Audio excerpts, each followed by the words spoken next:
Mi nombre es Jesús Manuel Fuentes Rivera. Voy a hablar sobre el sistema digestivo. El sistema digestivo es una serie de órganos huecos unidos en un tubo largo y retorcido. Comienza en la boca y se extiende hasta el ano, e incluye el esófago, el estómago, el intestino delgado y el intestino grueso. El hígado, la vesícula y el páncreas también participan. Estos tres órganos producen jugos que ayudan en el proceso de la digestión. Existen muchos tipos de trastornos digestivos. Los síntomas varían ampliamente dependiendo del problema. En líneas generales, deben consultar a un médico si se observa lo siguiente: sangre en las evacuaciones, cambios en los hábitos intestinales, dolor abdominal severo, pérdida de peso no intencional, acidez que no mejora con antiácidos. ¿Qué es el aparato digestivo? El aparato digestivo está formado por el tracto gastrointestinal, también llamado tracto digestivo, y el hígado, el páncreas y la vesícula biliar. El tracto gastrointestinal es una serie de órganos huecos unidos en un tubo largo y retorcido que va desde la boca hasta el ano. Los órganos huecos que componen el tracto gastrointestinal son la boca, el esófago, el estómago, el intestino delgado, el intestino grueso y el ano. El hígado, el páncreas y la vesícula biliar son los órganos sólidos del aparato digestivo. El intestino delgado tiene tres partes. La primera se llama duodeno. El duodeno es el medio y el ileón es el final. El intestino grueso incluye el apéndice, el ciego, el colon y el recto. El apéndice es una bolsita con forma de dedo unido al ciego. El ciego es la primera parte del intestino grueso, el colon es la siguiente y el recto es el final del intestino grueso. ¿Por qué es importante la digestión? La digestión es importante porque el cuerpo necesita los nutrientes provenientes de los alimentos y bebidas para funcionar correctamente y mantenerse sano.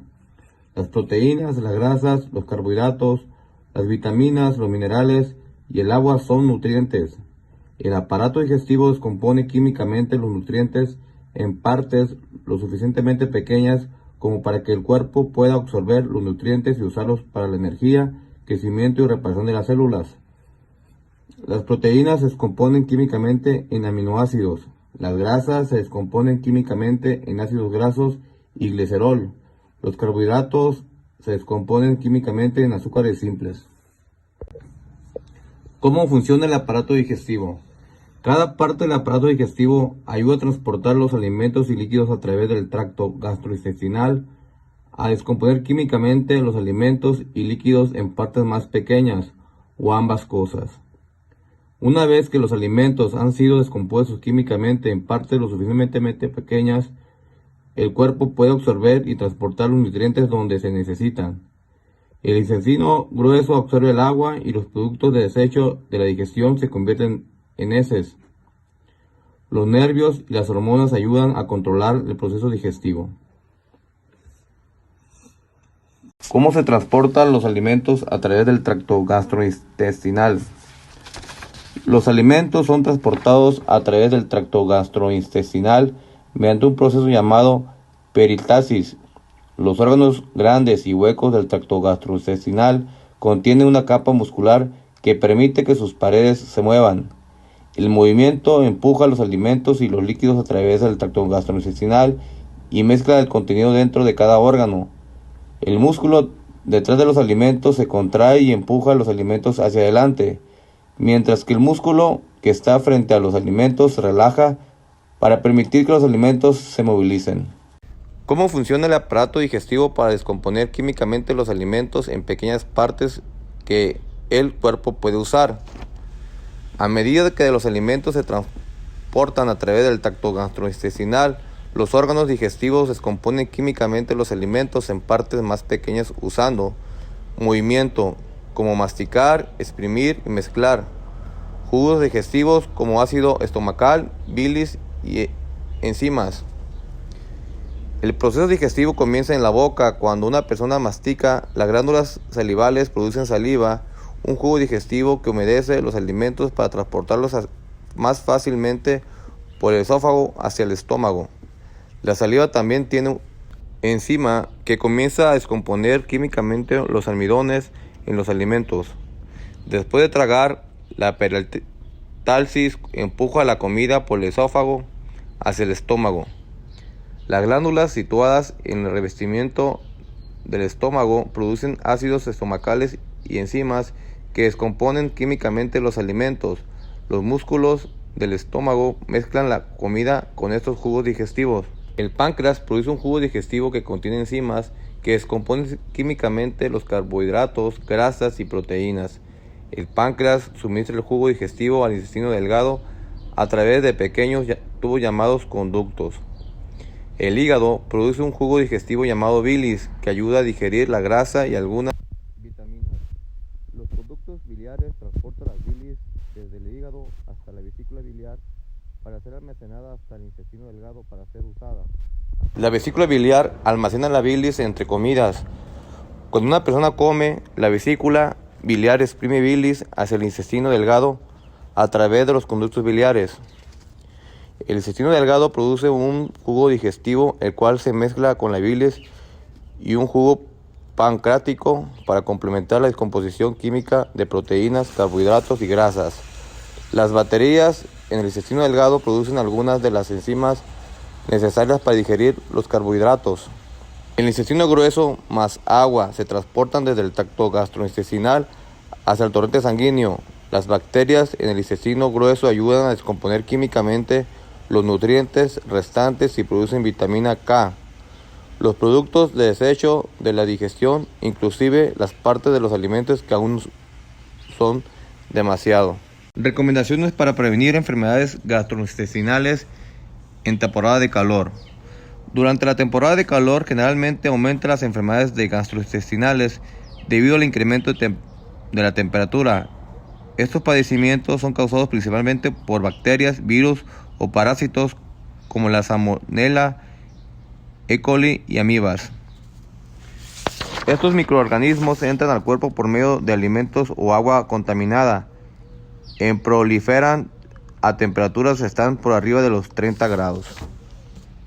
Para evitar estos padecimientos es necesario tomar algunas medidas precautorias como higiene en la preparación de los alimentos, evitar comer en lugares ambulantes o con condiciones insalubres, lavarse muy bien las manos antes de comer y después de ir al baño, tomar agua hervida, clorada o bien embotellada, lavar y desinfectar frutas y verduras, freír y cocer muy bien los alimentos, sobre todo carnes, pescados y mariscos, refrigerar los alimentos para evitar su descomposición, no consumir alimentos caducados, lavar bien los utensilios con los que se preparan los alimentos, tomar al menos 2 litros de agua diariamente y tapar adecuadamente los botes de la basura. ¿Cómo evitar el dolor de estómago frecuente? El dolor de estómago es una de las dolencias más frecuentes que ocasiona problemas molestos como gases o estreñimiento.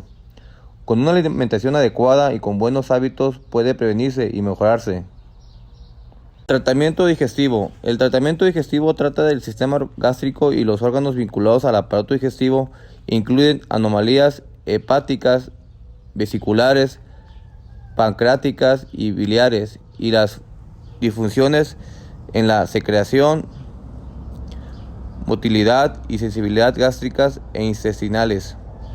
Destaca la acción beneficiosa sobre las dipexias y hernias de hiato, ya que se basan en la acción antiácida y antipatética de su composición mineral y la regulación del pH en los fluidos gástricos, principalmente causas de estas dolencias.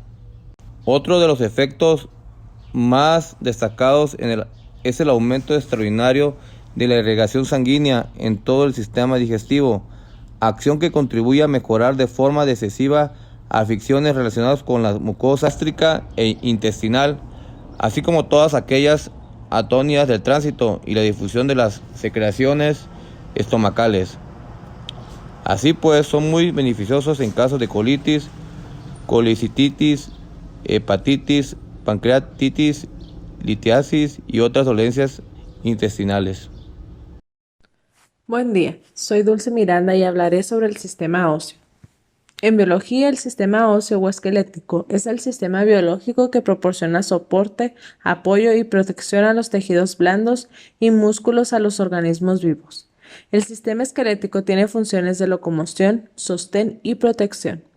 Los vertebrados presentan un esqueleto interno o endoesqueleto, constituido por huesos que se unen entre sí por las articulaciones. La ciencia que se encarga de estudiar los huesos se denomina osteología. Los huesos están formados por unas células denominadas osteocitos, que se forman a partir de la diferenciación de los osteoblastos.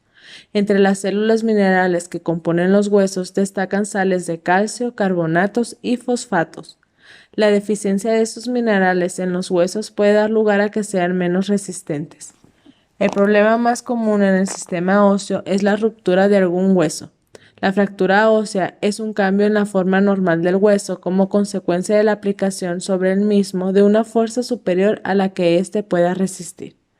Para poder solucionar el problema de un hueso roto, se tiene que tener en cuenta primeramente que es un proceso natural y solo se guía a la consolidación ósea. Algunos puntos que tienen que tener en cuenta para un tratamiento satisfactorio son saber qué causó la rotura, saber el lugar y el tipo de fractura generada, para después determinar el tratamiento correcto para solucionarlo. ¿Qué causa una ruptura de hueso? Las causas para que un hueso se rompa pueden ser muy variadas. Los traumatólogos se suelen referir a este hecho como mecanismo de producción de la fractura, y aunque pueden ser innumerables, normalmente se puede encuadrar dentro de esas 4 categorías. Traumatismo directo es cuando la fuerza es directamente sobre la ruptura, ¿no? Como martillazo o lo que sea. Traumatismo indirecto. Este se produce a cierta distancia de la fuerza que lo origina. Como cuando te caes, te pegas en la mano, pero se te quebra el hombro o el codo o algo así.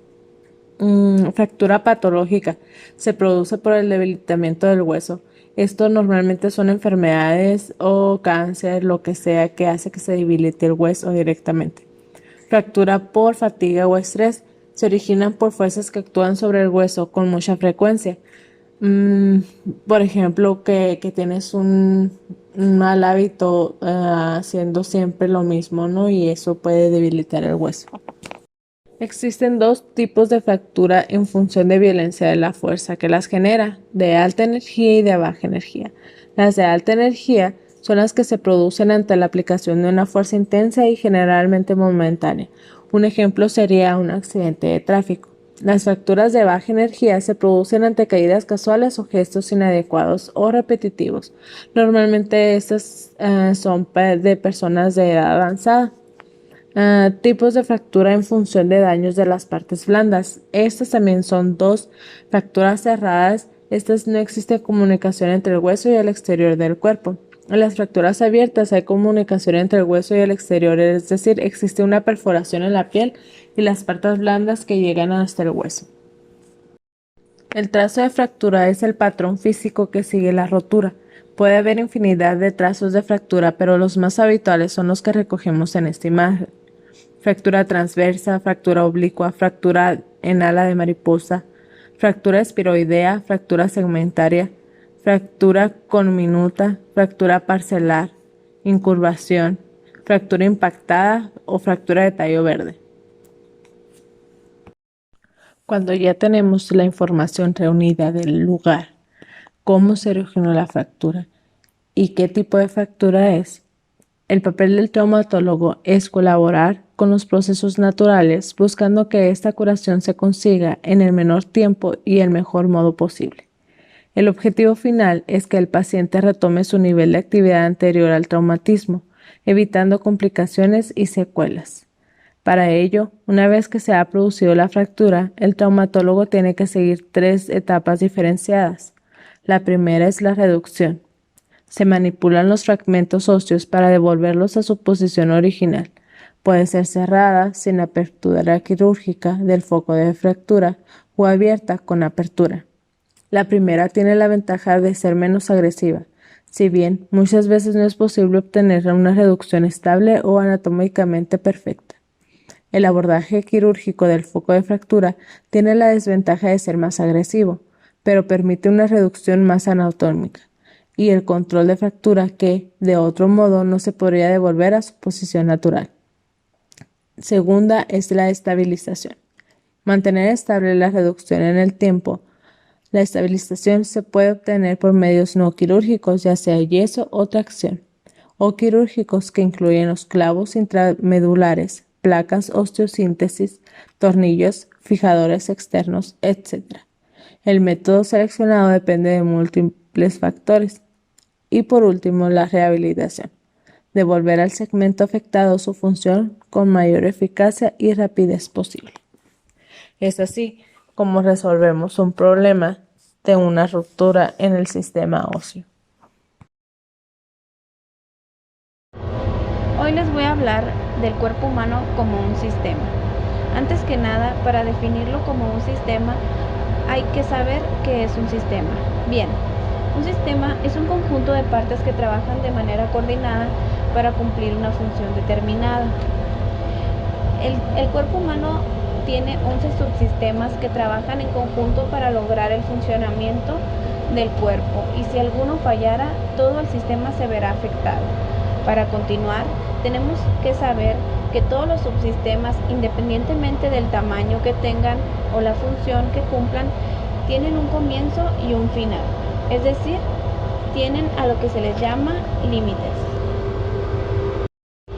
Como pueden observar en la imagen, el oxígeno, el agua, el alimento seco y la energía química entra al cuerpo, y lo que sale es el dióxido de carbono, agua evaporada, orina, heces y calor.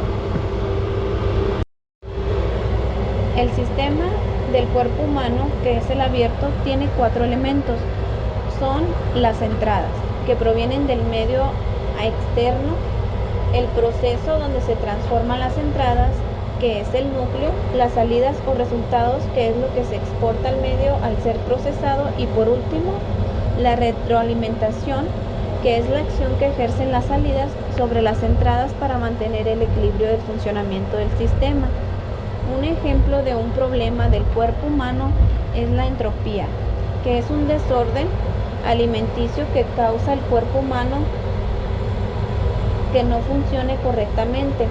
Existe una metodología de este tipo de sistemas, que es el blando, de Peter Shekland, ya que es una técnica y una manera de ocuparse de los problemas situacionales en los cuales hay una actividad humana. Existe una serie de procesos que a continuación se los voy a explicar. Número 1, investigar el problema no estructurado. Número 2, expresar la situación del problema. En este caso es la entropía, siendo un desorden alimenticio. 3, producir una definición de raíz. 4, modelos conceptuales. 6, diseños de cambios. Y 7, que es la acción para mejorar la situación del problema, que es la recuperación nutricional, restaurando un patrón alimenticio saludable. Con esto se tiene una solución adecuada al problema. Buen día, mi nombre es Jorge Rosales y yo les voy a estar dando una breve explicación sobre lo que es el sistema nervioso. El sistema nervioso es el encargado de dirigir la función de relación. El órgano más importante de este sistema es el cerebro, aunque este sistema también tiene otras partes. El sistema nervioso está conformado por el tejido nervioso, que se encuentra distribuido por todo el cuerpo. Este tejido está conformado por neuronas, por medio de las cuales podemos enviar y recibir mensajes por todo el cuerpo. El sistema nervioso está conformado por 2 partes, el sistema nervioso central y el sistema nervioso periférico. El sistema nervioso central está conformado por el encéfalo y la médula espinal, siendo el encéfalo el principal punto de control de nuestro cuerpo. Además, es el órgano del pensamiento y de la memoria. El encéfalo está conformado por el cerebro, que es el que controla todos los actos controlados de los cuales tenemos manejo, y la memoria. El cerebelo es el que coordina los movimientos y por medio del cual podremos mantener el equilibrio. Y también el bulbo raquídeo, que es el que regula la actividad de muchos de los órganos. Por otro lado, la médula espinal es la que va desde el encéfalo hasta el final de la espalda y está protegida por la columna vertebral. Por la médula viajan muchos nervios que controlan principalmente las extremidades como brazos o piernas, por lo que en caso de que ésta resulte lesionada se puede perder la movilidad en las extremidades. Ahora, hablando sobre el sistema nervioso periférico, este está conformado por los nervios, que son fibras muy delgadas que están repartidas por todo el cuerpo, que se encargan de llevar la información hacia el sistema nervioso central. Podemos encontrar dos tipos de nervios, los sensitivos y los nervios motores. Los sensitivos son los que llevan la información desde los órganos hasta el sistema nervioso central. En cambio, los nervios motores son los que salen desde el sistema nervioso central y van hacia las extremidades. Algunas de las cosas que el sistema nervioso controla es la sudoración, la dilatación de la pupila, la respiración, la adrenalina, el estrés, la digestión y la salivación, entre otras. En resumidas cuentas, básicamente, el sistema nervioso se encarga de coordinar el cuerpo. Todo esto a partir de elementos como el cerebro, que se compone de neuronas, como ya lo mencionábamos, que ordenan las actividades, y la médula espinal, que transmite impulsos sensoriales y motores a través de los nervios espinales. El sistema nervioso recoge y transmite toda la información sobre el estado del cuerpo humano. Esto es importante puesto que permite darle atención a la situación anímica del cuerpo. Por ejemplo, cuando nos hacemos una herida, los nervios envían esta información al cerebro a través de la médula espinal. Así, el cerebro recibe el mensaje y envía dolor como respuesta. De esta forma es como nos podemos dar cuenta de lo que pasó y dónde pasó para poder curarlo. Y lo mismo ocurre con todas las sensaciones que recibimos y que son registradas por este sistema, como el gusto, el olfato, el tacto, la vista y la audición. Gracias a esto somos conscientes del estado que tenemos cada uno del cuerpo, si estamos bien, si nos sentimos mal, y podemos gracias a ello cuidar de él. Otra de las acciones interesantes que controla este sistema es el de los reflejos. Estas que son acciones involuntarias que contestan a estímulos, y los reflejos pues son los que nos ayudan a actuar rápidamente ante ciertas situaciones, y gracias a ello podemos defender al organismo o mantener funciones vitales. Algunos de estos reflejos más simples se hacen al parpadear, cuando algo se acerca o cuando se dilata la pupila por la intensidad de la luz.